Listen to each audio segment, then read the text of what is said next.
Menyusun simpulan pada teks deskripsi Curug Ibun Pelangi. Anak-anak, setelah menulis bagian identifikasi dan deskripsi bagian, teks deskripsi juga harus memiliki bagian penutup atau simpulan.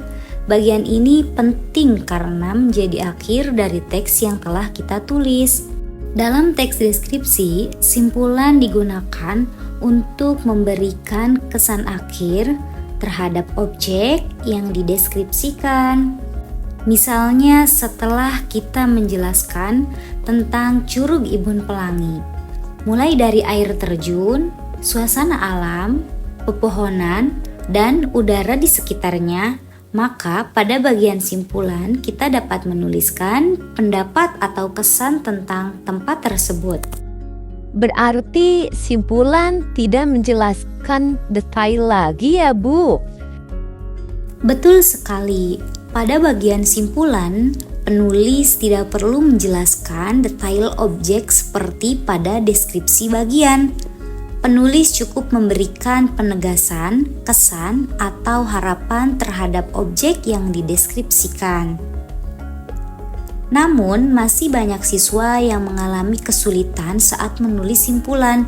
Menurut kalian, apa masalah yang sering terjadi? Kadang bingung menentukan kalimat penutupnya, atau juga ada yang mengulang kalimat sebelumnya terus-menerus, Bu.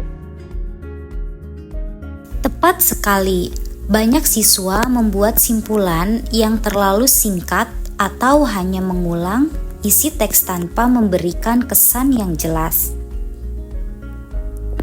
Nah, agar simpulan menjadi lebih baik, penulis dapat menambahkan kesan, harapan, atau ajakan. Contohnya seperti ini.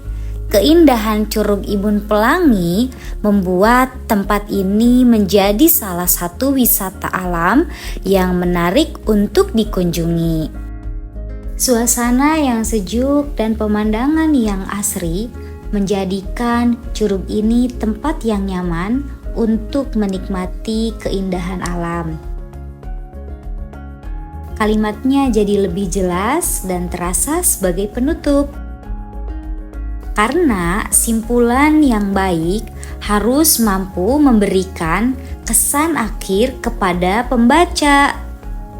Selain itu, dalam menulis simpulan, kita juga harus menggunakan bahasa yang singkat, jelas, dan tetap menarik. Berarti simpulan tidak boleh terlalu panjang ya, Bu? Iya, karena bagian simpulan hanya berfungsi untuk menegaskan isi teks deskripsi secara singkat.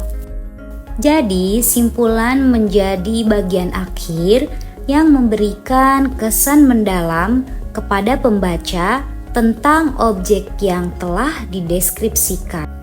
Anak-anak, hari ini kita telah belajar menyusun teks deskripsi tentang Curug Ibun Pelangi melalui 3 struktur, yaitu identifikasi, deskripsi bagian, dan simpulan. Dengan memahami ketiga bagian tersebut, kalian dapat menulis teks deskripsi yang lebih lengkap, runtut, dan menarik. Semoga pembelajaran ini membantu kalian dalam mengembangkan keterampilan menulis teks deskripsi. Tetap semangat belajar dan sampai jumpa pada pembelajaran berikutnya.